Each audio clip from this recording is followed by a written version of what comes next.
Pete Works here, coming at you once again, back like we never left, with One Piece chapter 1104, entitled Thank You Daddy. So we have a cover request by Toshikazu again this time, and in this cover request we have Sanji presenting a cake to a bride and groom mouse couple. This is very cool because if you remember back in Whole Cake Island, we got the second flashback for Sanji, and in that flashback, he would cook for his little mouse companion. I like to think that this mouse, who is the groom in this situation, or the groom to be, is that same mouse from back then, but now he's all grown up and he's presenting a wedding ring to his soon-to-be wife. So I like that a lot. I like that a lot. That's cool. That's cool. So yes, the mouse couple have just gotten engaged. Very neat. And yeah, Kuma decks Saturn in the face. Oh, it's great. And as he's doing it, he's having a whole flashback of his entire life and how this man has just been the villain of his existence. And he just clobbers him. We get this beautiful double page spread. Kablam! Saturn just melts against Kuma's fist. It's glorious. Yes, Kuma. That's satisfying.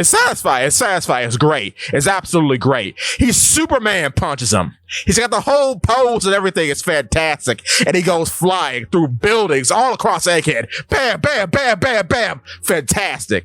And he gets the brunt of it. Look at him. He's in pieces. Goodness gracious. And then a building falls on top of him. Good. The first time in the series where one of the five elders has been touched significantly. I love it. He's down. Absolutely decimated. And then Kuma takes a break. And then as Kuma is, like, I guess, basking in the afterglow of punishing the villain of his entire existence, Vegapunk is stunned because as Saturn was thinking, as his face was getting punched in, he was like, oh, where's the self-destruct device? I pressed it already. This can't be happening. I was supposed to blow up the revolutionaries. Which kind of speaks to, man, the revolutionaries ain't nothing. They are a garbage organization. Because if this had worked, that would have been it. That would have been GG. They would have been done. Good game, revolutionaries, you're cooked. But you know what's so funny about that? It's just funny. What's so funny about that is, it's a dud. This was just a turnoff sequence because I know they were discussing this back in the Kuma flashback. I want to say that occurred in either 1102 or 1103, but the device was implanted, but it wasn't a self-destruct device. It was a turnoff switch. So Kuma couldn't receive any more orders or anything. It was supposed to leave him in a vegetative state. But Kuma powered through because no matter of science can quelch the absolute vitality of the human spirit. Oh yeah, baby. Yes. So Kuma powers through, punches Saturn, and still has enough spark within him to hold out his hands to his baby and then embrace Bonnie for the first time in 4 years. Or 3 years. I don't remember when he embraces his child. That's the point. Fantastic. Absolutely been fantastic. We've been waiting for this moment for so long now, and it's finally here. It's gorgeous. It's absolutely gorgeous. And I love how as she's embracing him, she tells him that she knows everything. She knows about her mother. She knows that he was sending a bunch of letters like he said he would. In Alpha, which is tearing him up. She knows everything. And I still think that after all this, she may cut her hair so it resembles her mother's haircut, because that haircut seems too unique to just throw away. And I think that would be a cool, like, 180 for Bonnie to show her resolve as a character. I hope that happens. I think that would be really cool. I don't know if Kuma will be around to see that, but it would be really cool. And I like how as this exchange is starting between Bonnie and Kuma, we get a little flash to Kizaru, and he's just holding his head saying, it's over, isn't it? He looks relieved. And from what we see at the bottom of the chapter, I'll just say this. Kizaru was not defeated by Luffy. Kizaru wasn't being a fraud. Kizaru, in the time that he was laying down, was collecting himself because his physical body was fine. However, his emotions had gotten the better of him because he has had probably one of the worst days of his entire career. He was sent to kill a lifelong friend in Vegapunk because he's known him since he was a young man, right? Because this was before, I think he was even a rear admiral. He was just like a young punk in the Marines. No suit, no nothing. And he's had to kick his nephew, whom of which he's been in his life since he was a child, right? Sentamaru. And he probably raised as well, because he knows them super well. The two were introduced together in the narrative back in Shibodi Archipelago. So it's a lot for him. And it shows you here that even though he has a job to do, and he's going to be the one to do it, he needed to have darker sunglasses for this day, because the acts that he has had to do today have been the heaviest that he's ever had to do. Because he kicked Bonnie. He kicked the child in the face. After all that she's gone through, he kicked her. And he had to light his nephew up with all of what he has, because he respects his nephew as a man and didn't want to go easy on him. The amount of turmoil that Kizaru has had to go through, or rather Borsellino has had to go through at this time, has been more than any admiral has had to go through, and it kind of humanizes him. Because the only one I would say that's even close is Kuzan. And that's ultimately why I think Kuzan quit. Because Sakazuki becoming a fleet admiral, or rather Aki Inu, I should say, becoming a fleet admiral kind of broke the camel's back for him. He says, I can't do it. That's why I don't think he's a traitor. I don't think he's going to betray the Blackbeard pirates. I think he's a Blackbeard pirate for real, because things actually got too heavy and there is no justice to be found in a Marines run by someone like Aki Inu.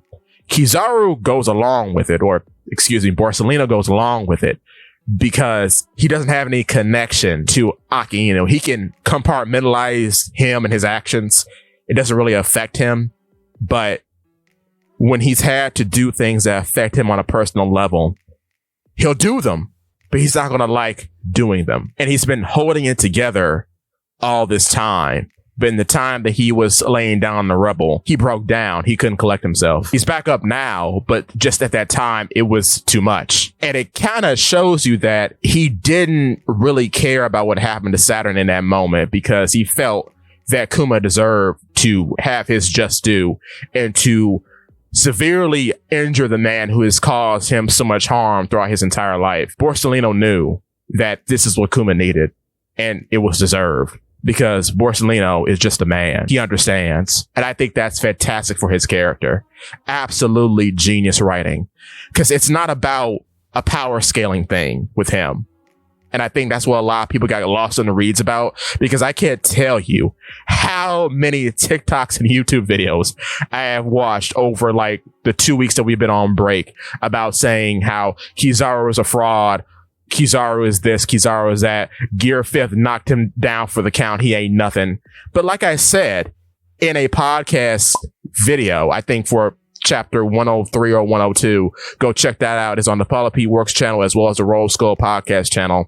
But I was saying, no, he's tired. He's tired because he actually broke down. He reached his limit, because he's done too many heinous things today to the people that he knows personally that he just couldn't deal with anymore. He just couldn't deal with it anymore. He's just done. It's just done. But yeah, I like this chapter a lot because it really does humanize Borsellino. So Saturn gets back up. He's missing an arm. His horn has been cracked. He's not doing too well. And he goes to attack Kuma and Bonnie as he chastises Vegapunk. And Vegapunk says, well, I did what I was supposed to do, but you could chalk it up to the power of love. Even he knows that his science can't defeat the human spirit. Yes! But yeah, it was the power of love. Confirmed. Oh, but I forgot to mention that Vegapunk does allude to the Buccaneers having some sort of special ability, and I bet everyone and their grandmother over the past week from this point forward are going to be speculating as to what that power is or what the origins of the Buccaneers are. I'm sure we're going to get that. I'm sure I'll be one of the many who make theories about that in the future, but it is something to think about. But for this moment, I think the power of the human spirit is the focal point here. But I'm not denying that what's written on the page actually matters. In this case, both the power of love and the Buccaneer special ability. So at this moment in time, narrative piece and lore piece can shake hands and knowing that both views are valid. But moving on, Saturn regenerates. Ooh-wee.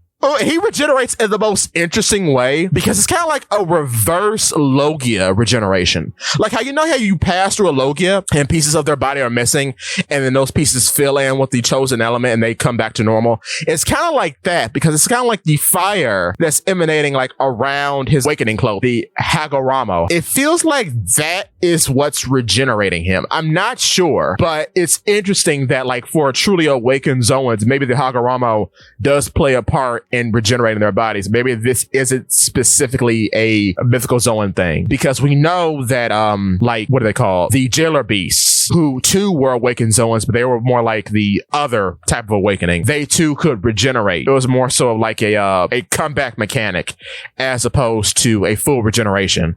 Because I want to say it was Minotauros, after being knocked out by Luffy, he was bandaged up, but he could just get back up. So I guess in that way, they can not fully heal from being mortally wounded, but they'll just get back up anyway. Because I guess in that situation, unless you're like, say, someone like Sengoku, of which I'm going to make a video about, the spirit or the essence within the Devil Fruit is kind of driving the body, not the user.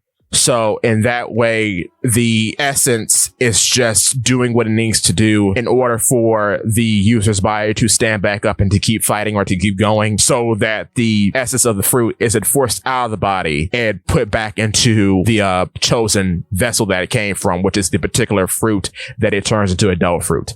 I'm spitballing here, but maybe that's the case with these two situations. So it begs the question, if Luffy gets his arm cut off, could his Hagoromo heal him? And then for like regular Zoans like Kaku and Luffy, if they get amputated, could their Hagoromo restore their limbs as well? Because I don't know if this is a ability specifically for Saturn. It seems to be like a across the board sort of thing.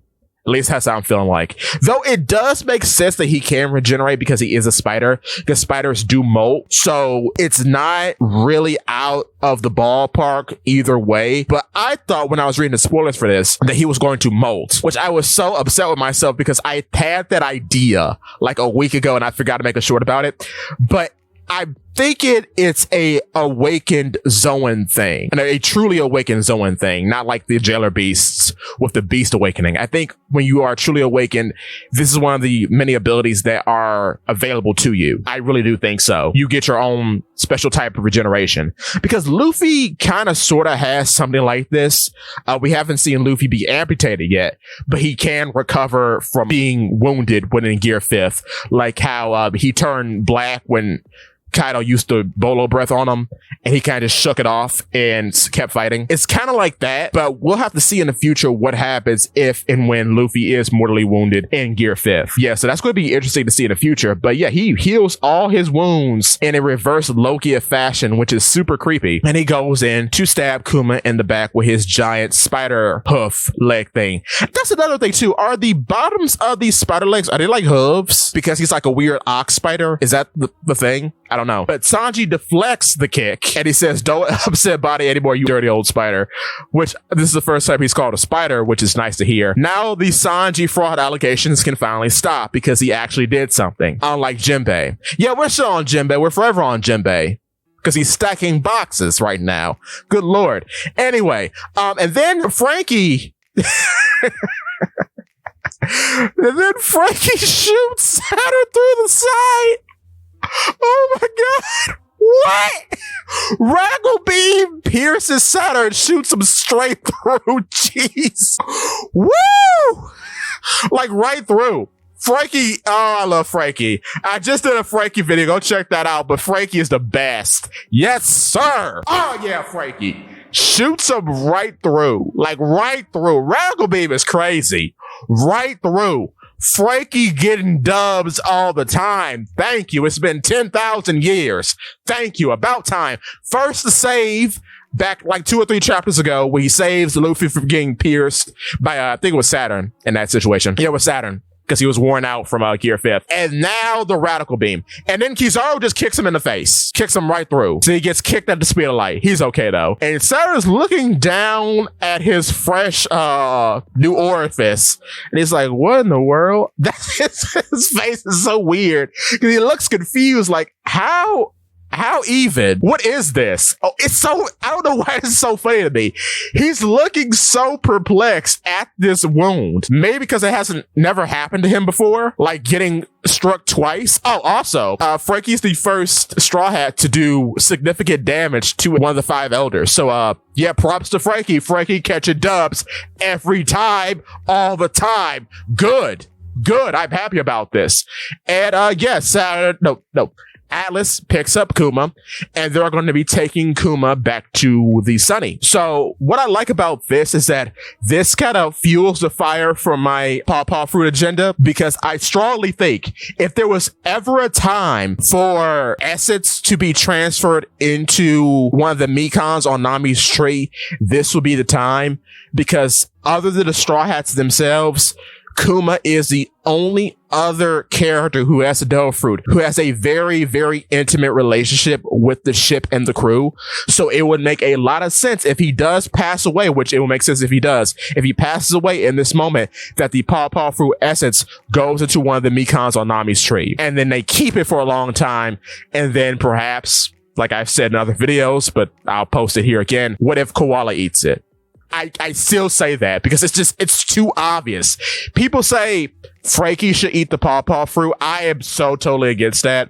I'm so against that that's not even funny, because like I posted in the Frankie video, the hole in his hand is meant to be a joke on the Paw Fruit. Frankie became a parody of Kuma. Frankie shouldn't become Kuma, because that's like against the whole point.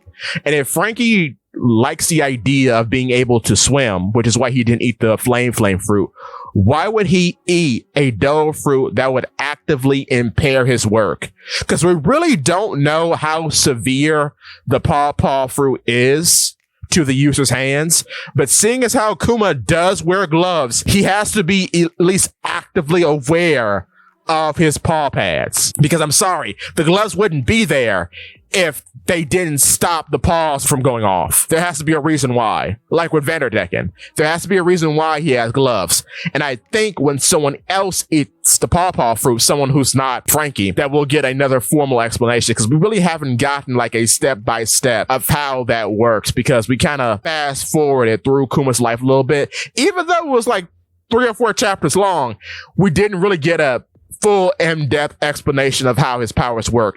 We just got an explanation of what was necessary at the time, which is how he can remove things that don't really have mass, like memories and pain and such. So yeah, and like I said, Kizaru gets back up. He's coming back to work. Vegapunk shames him, and he says, you know, I should have brought darker sunglasses because I'm going to end up embarrassing myself. And it looks like he's trying to hold back tears. So like I said, he's a man in this moment. Things are becoming too much because he's had to do too much today. And Luffy has gone missing. Like I said before, it would be very interesting if a certain mud man picked Luffy up and is holding him in his body after he's had his banquet, or while he has his banquet, because he could be eating stuff while inside of Caribou. We are not on break this week, so we have a chapter next week.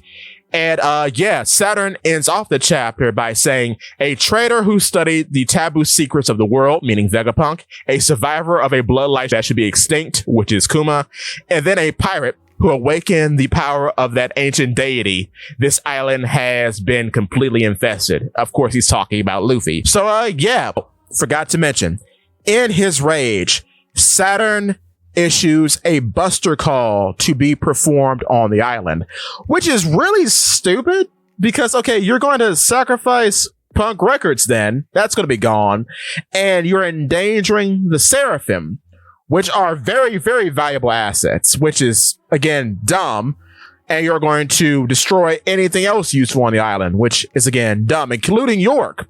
So, no York, unless she's being saved by somebody else, which I don't see who that would be. So no York, no Punk Records, no Seraphim, and no reactor, because York had the knowledge of how to work the fusion reactor. So what's the game plan here? What's actually his end goal? It doesn't make any sense. You're just going to sacrifice all that because you're a little testy that you got punched by someone who you thought of as a slave. Well, okay, dummy. These are all the people on Saturn's hit list. And who's going to die? I still say that Vegapunk may not make it out of here. And I think while all this is going on, Vegapunk York is perhaps conversing with Blackbeard. Made a video on that. But with all that being said, thank you so much for watching. We'll be back next week. And the Roll Skull podcast episode on this chapter will be out sometime in the future. We record on Fridays at 9 p.m. CST on the Twitch channel for Polypede Works. Link in the description. So we'll catch you there. But with all of that being said, that's all I have for you today. Thank you so much for watching.